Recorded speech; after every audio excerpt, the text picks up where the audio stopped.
Hello everyone, this is अभिषेक। आज हम RBSC का चैप्टर नंबर 3 जो है वो मैट्रिक्स या अवयव स्टार्ट करेंगे। तो इसमें से 3.1 में से और 3.2 में से एक छोटा क्वेश्चन आने के चांसेस रहते हैं। तो इसको समझने से पहले इसके बेसिक कॉन्सेप्ट की तरफ देखते हैं। इसका बेसिक कॉन्सेप्ट बहुत आसान है, यानी मैट्रिक्स या अवयव हम किसे कहते हैं? तो मैट्रिक्स या अवयव कुछ नहीं है, एक नंबर्स या फंक्शंस, या तो नंबर होंगे या फलन होंगे, उनको या तो आयत के रूप में या वर्ग के रूप में हम जमा कर व्यवस्थित करके लिखते हैं। तो वो जो व्यवस्थित करने का जो क्रम है, उसको व्यवस्थित करने का जो तरीका है, उसको मैट्रिक्स या अवयव कहते हैं। यानी कोई भी फंक्शंस या कोई भी नंबर्स को हम रेक्टेंगुलर या स्क्वायर के शेप के अंदर अगर उसको अरेंज करके लिखते हैं तो वो एक मैट्रिक्स कहलाता है। तो कैसे होता है, जैसे हम इसको समझते हैं। ये दे रखा है 1 4 8 3 2 7। ये हमने एक नंबर्स को एक रेक्टेंगल के शेप में अरेंज कर दिया। ठीक है, इसको अगर देखें तो एक तो रेक्टेंगल जैसा दिखाई दे रहा है। तो इस प्रकार का जो अरेंजमेंट है ये क्या कहलाएगा? मैट्रिक्स या अवयव। एक और एग्जांपल देखते हैं। जैसे मैंने यहां पे लिखा sin x, यहां लिखा 2, यहां x स्क्वायर, 1 3 2, यहां पे आया 5 2y और 0। तो ये एक मिक्स मैट्रिक्स दे रखी है जिसके अंदर एक ट्रिग्नोमेट्री की टर्म भी है, अलजेब्रा यानी बीजगणितीय भी है, बाकी सारी कांस्टेंट टर्म है। तो इस प्रकार का भी अरेंजमेंट जो होगा जिसमें फंक्शंस या कांस्टेंट या कोई भी प्रकार के नंबर्स हों, उनको वर्गाकार या आयताकार रूप में यानी रेक्टेंगुलर या स्क्वायर शेप में जब अरेंज करते हैं तो उसको हम क्या कहते हैं? मैट्रिक्स। दूसरी चीज इसके अंदर सबसे इंपॉर्टेंट जो हमको ध्यान रखनी होती है कि इस मैट्रिक्स के अंदर हम इसको ब्रैकेट्स के अंदर लिखते हैं। ब्रैकेट्स में यानी इसको या तो हम स्मॉलर ब्रैकेट के अंदर लिख सकते हैं या हम कैपिटल ब्रैकेट जो यूज बनाते हैं इसकी हेल्प से लिख सकते हैं, या फिर हम क्या करते हैं इन दोनों के प्लेस पे ऐसा भी बना सकते हैं, जैसे 1 2 3 4 5 6। इसको डबल ऐसे वर्टिकल लाइंस के अंदर भी इसको बनाया जा सकता है। बट इन तीनों में से सबसे ज्यादा प्रचलन के अंदर और जो बुक्स में यूज लिया जाता है ये वाला पैटर्न है। इसलिए हम हमेशा याद रखेंगे कि कभी भी मैट्रिक्स हो तो कैपिटल ब्रैकेट जो है, बड़ा वाला ब्रैकेट, उसी के अंदर मैट्रिक्स को रिप्रेजेंट किया जाना है।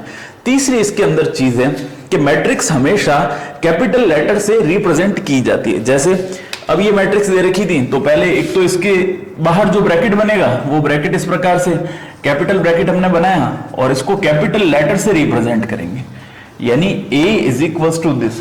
ए बी सी कोई भी नाम या तो क्वेश्चन में गिवन होगा या हम अपनी तरफ से कोई नाम उसको एज्यूम कर देंगे। जैसे इसको आया तो इसको भी अगर मान लीजिए मैं यूज लेता हूं तो यहां पे इसको कैपिटल जे से रिप्रेजेंट करता हूं तो ये भी एक मैट्रिक्स का नाम होगा। इसको स्मॉल लेटर से कभी भी रिप्रेजेंट नहीं करते, ये इसके बेसिक रूल्स के अंदर माना जाता है। ठीक है, अब इसमें दो टाइप इसके पार्ट है। जैसे मैट्रिक्स की साइज क्या है? Size of matrix. मैट्रिक्स की साइज फाइंड आउट करने के लिए इसके रो और कॉलम्स हमें पता होने चाहिए। तो किसी भी मैट्रिक्स के अंदर इस प्रकार से, यानी क्षैतिज जिसको हम कहते हैं, एक नंबर के ऐसे सामने वाले पार्ट, ये जो पार्ट होता है ये कहलाता है रो। रो यानी पंक्ति। जैसे यहां पर ये 1 4 और 8 है, ये इसकी कहलाएगी पंक्ति। पंक्ति या इसको हम बोलेंगे रो।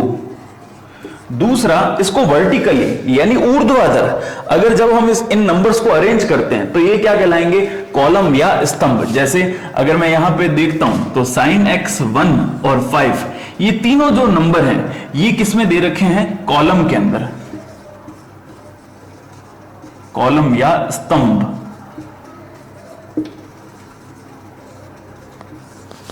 ठीक है, तो वर्टिकली जितने भी हमको नंबर्स दिखेंगे उन नंबर्स का अरेंजमेंट हमको क्या कहलाना है? उसको हम कहेंगे स्तंभ या कॉलम। और क्षैतिज यानी इस तरह से क्षैतिज हमको जितने भी दिखाई देंगे वो क्या कहलाती है? पंक्तियां या रो। अब मैट्रिक्स की साइज किसके ऊपर डिपेंड करती है?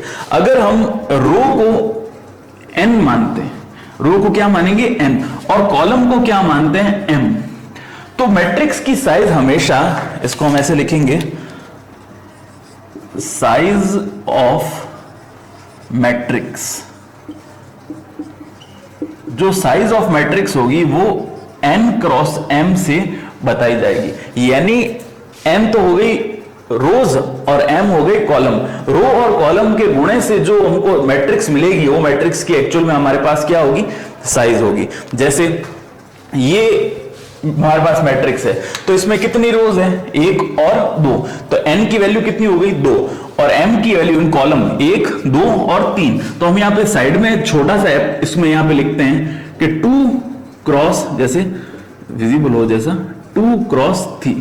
तो ये जो A मैट्रिक्स है इसमें 2 तो रोज हैं और 3 कॉलम्स हैं। तो हमेशा जो हम इसको प्रोनाउंशिएट कैसे करेंगे कि जो मैट्रिक्स A है वो 2 क्रॉस 3 की है, ठीक है। जैसे हमारे पास ये मैट्रिक्स दे रखी है जे मैट्रिक्स नाम से, तो इस जे मैट्रिक्स के अंदर रो कितनी है, 1, 2 और 3, और कॉलम भी कितने हैं 3, तो 3 क्रॉस 3, यानी 3 तो रो और 3 कॉलम, तो 3 क्रॉस 3 की मैट्रिक्स है जिसका नाम क्या है, जे।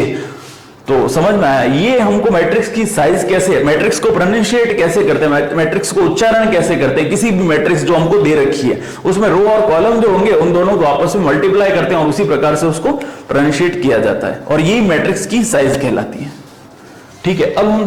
अब हम स्टार्ट करेंगे एक मैट्रिक्स के एलिमेंट्स क्या क्या होते हैं। तो मैट्रिक्स के अंदर जो भी नंबर्स या जो भी फंक्शंस हम लिखते हैं वो उसके एलिमेंट्स कहलाते हैं। अब उनको कैसे रिप्रेजेंट करते हैं, जैसे हमारे पास ए कोई मैट्रिक्स है, इस मैट्रिक्स के अंदर बहुत सारे एलिमेंट्स होंगे, यहां पर कोई एलिमेंट, यहां पर भी एक एलिमेंट, यहां पर भी एलिमेंट, यहां पर भी एक एलिमेंट, इसको हम स्मॉल ए से रिप्रेजेंट करते हैं, ठीक है ना। तो स्मॉल ए से रिप्रेजेंट कर दिया। अब यहां पर हम देखते हैं कि नंबर ऑफ रो और नंबर ऑफ कॉलम कौन कौन से हैं। तो इसमें जो रो होगी उस रो को हम पहले डिजिट से रिप्रेजेंट करेंगे। जैसे मान लीजिए ये पहली रो है तो इसमें यहां पर लिखेंगे 1, यहां पर भी लिखेंगे 1 और यहां पर भी लिखेंगे 1। अब यहां पर कॉलम कौन सा है, पहला कॉलम है तो यहां पर आएगा 1। यहां पर कॉलम कौन सा है, दूसरा, तो यहां पर लिखेंगे 2। यहां पर कॉलम कौन सा आएगा 3, तो यहां पर लिखेंगे 3। तो ये A11, A12, A13, यानी कोई भी एलिमेंट हो उसको हम उसके आगे वाला जो यहां पर नंबर होगा वो उसकी रो को डिनोट करेगा, यानी I और J। तो I जो होगा वो I रिप्रेजेंट करेगा रो को और J जो होगा वो रिप्रेजेंट करेगा कॉलम को। इसी प्रकार ये जो एलिमेंट्स हैं, यहां पर ये कौन सी रो है, सेकंड रो, तो इसमें सबसे पहले हम 2, 2, 2 लिख देते हैं। अब कॉलम कौन सा है, फर्स्ट, तो ये हो गया A21। ये कॉलम कौन सा है, सेकंड, तो ये A22। ये कॉलम कौन सा है, 3, तो A23। तो IJ, यहां पर AIJ का मतलब है I रिप्रेजेंट करेगा रो को और J जो रिप्रेजेंट करेगा वो रिप्रेजेंट करेगा कॉलम को, ठीक है। तो किसी भी मैट्रिक्स के अंदर उसके एलिमेंट्स को AIJ से रिप्रेजेंट करेंगे और I होगा रो को और J होगा कॉलम को रिप्रेजेंट करेगा। इस प्रकार ये एग्जांपल बता दिया। यहां पर इसको एक और एग्जांपल से समझते हैं। एक छोटा एग्जांपल लेते हैं, 0, 1, 2, 3। तो यहां पर अगर हम वैल्यू फाइंड आउट करें तो I11 की जो वैल्यू होगी वो हो जाएगी 0। अब इसी फर्स्ट रो का सेकंड एलिमेंट यानी I12, ये क्या होगा 1। अब ये रो सेकंड आ गई यानी I2 और कॉलम कौन सा है, फर्स्ट। I21 की वैल्यू यहां पर हमको क्या दे रखी है, 2। और तीसरी लास्ट फाइनल जो चौथी वैल्यू है, ये रो भी सेकंड और कॉलम भी सेकंड, तो I22 इज इक्वल्स टू क्या होगा 3। तो इस प्रकार हम इसको रिप्रेजेंट करके लिख सकते हैं। तो ये बेसिक कॉन्सेप्ट हो गया किसका, इसके एलिमेंट्स का। पढ़ेंगे मैट्रिक्स कितने प्रकार की होती है, टाइप्स ऑफ मैट्रिक्स क्या क्या है। तो हमारे पास जो पहले प्रकार का मैट्रिक्स है उसको हम बोलते हैं रो मैट्रिक्स, यानी पंक्ति मैट्रिक्स, रो मैट्रिक्स, या इसको हम कहेंगे पंक्ति।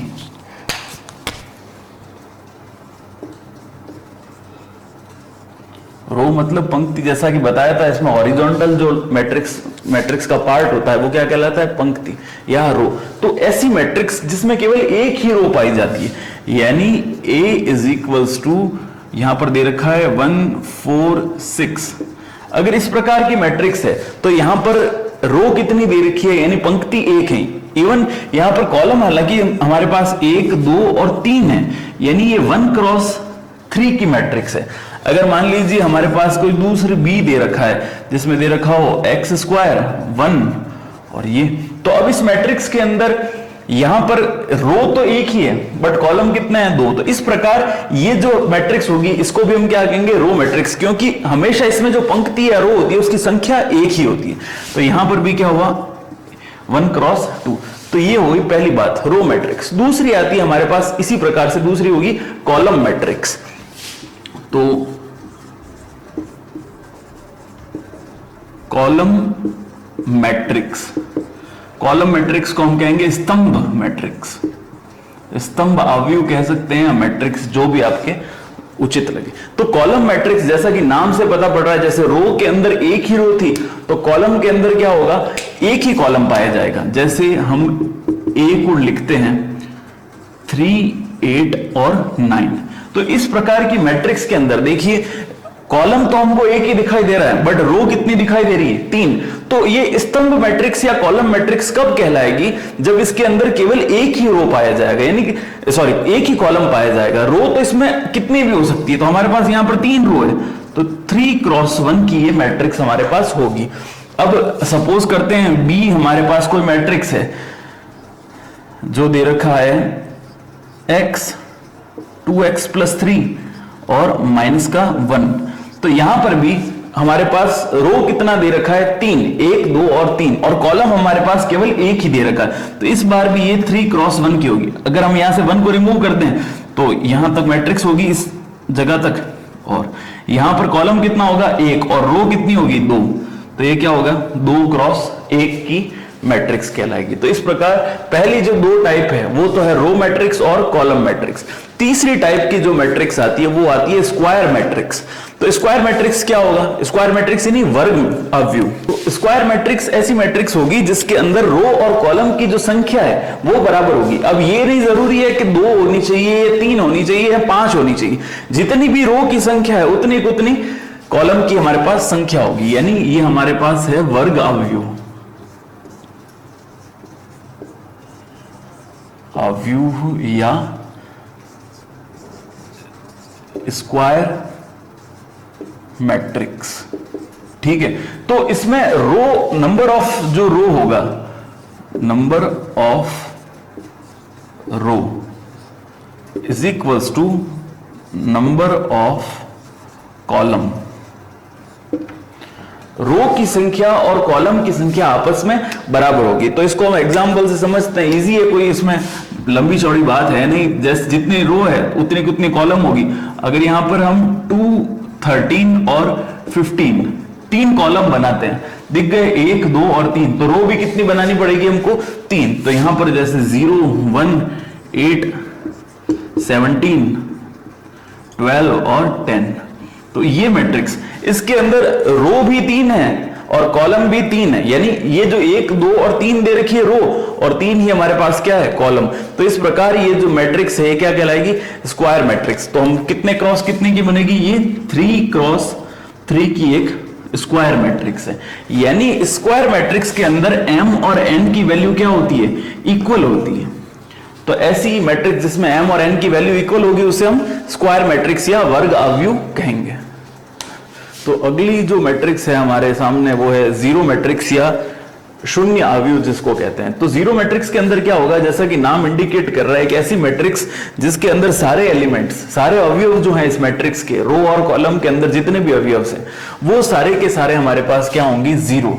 यानी चाहे कितने क्रॉस कितने की भी हो, 0 0 0, यहां भी 0 0 0। तो ये कितने की थी, 2 तो रो और 3 कॉलम, यानी 2x3 की एक जीरो मैट्रिक्स थी।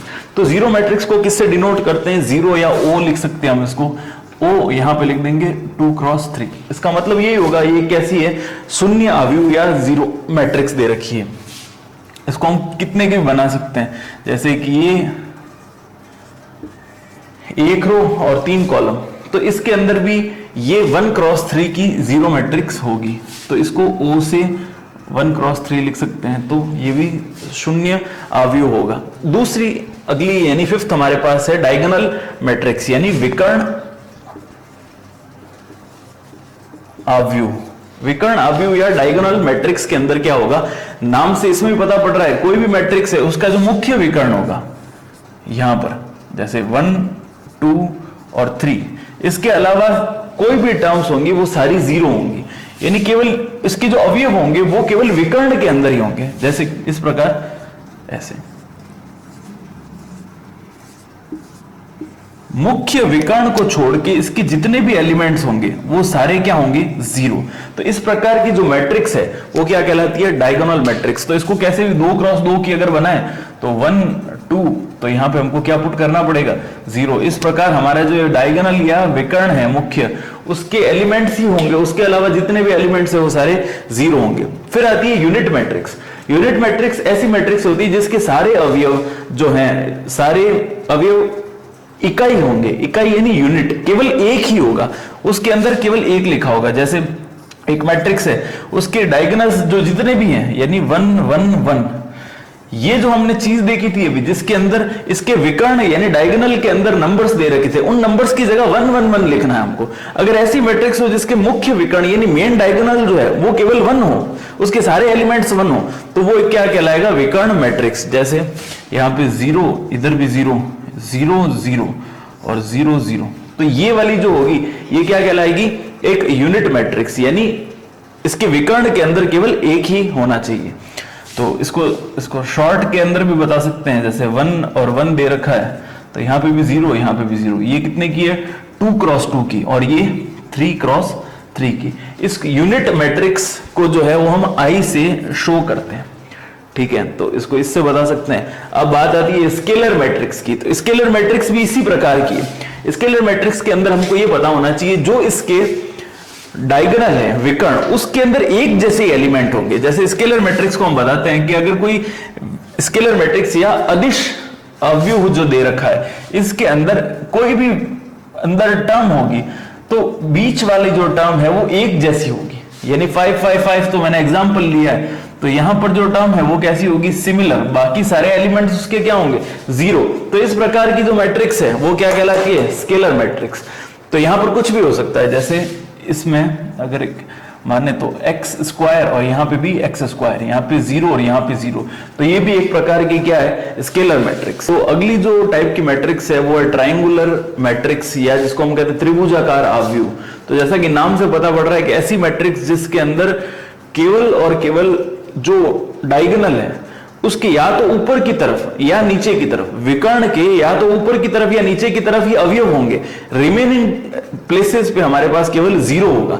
तो जैसे अपर ट्राइंगुलर मैट्रिक्स जो है उसमें क्या होगा, केवल ऊपर की तरफ, जैसे मान लीजिए यहां पे दे रखा है 2, यहां पे 3 और यहां पे 5, तो ऊपर की तरफ ही नंबर्स होंगे। जैसे यहां पे मैंने लिख दिया 0, यहां पे 4। अब ये जो एक हमको शेप दिखाई दे रहा है, ये एक त्रिभुज जैसा यानी ट्राइंगल जैसा हमको शेप दिखाई दे रहा है, ठीक है। अब इसके नीचे वाले जो एलिमेंट होंगे वो सारे 0 होंगे, तो यहां पे भी 0, यहां पे भी 0 और यहां पे भी 0, ठीक है। तो यानी मुख्य विकर्ण, ये वाला जो मेन डायगोनल है, इसके ऊपर की तरफ ही मैट्रिक्स होगी, तो वो कहलाएगी अपर ट्राइंगुलर मैट्रिक्स या ऊपरी त्रिभुज की जो अवयव है। अब ये दूसरा है लोअर मैट्रिक्स। इस मैट्रिक्स के अंदर क्या होगा, केवल ये जो डायगोनल दे रखा है, जैसे 1 2 3 एक डायगोनल है, तो इस डायगोनल के नीचे की तरफ ही एलिमेंट्स होंगे, ऊपर की तरफ 0 पाए जाएंगे, तो यहां पे लिखेंगे 0, यहां पे भी 0। तो ये जो एक हमारे पास ये डायगोनल था, इसके नीचे की तरफ ही एलिमेंट्स होंगे, लोअर है तो नीचे की तरफ होंगे, ऊपर की तरफ 0 होंगे, तो नीचे की तरफ 0 एलिमेंट्स होंगे, तो यहाँ पे 4 5 और 6 लिख देते हैं, और ऊपर 0 होंगे तो 0, यहाँ पे जितने भी रिमेनिंग टर्म है वहां पे 0। तो ये हो गई अपर ट्राइंगुलर मैट्रिक्स और ये लोअर ट्राइंगुलर मैट्रिक्स।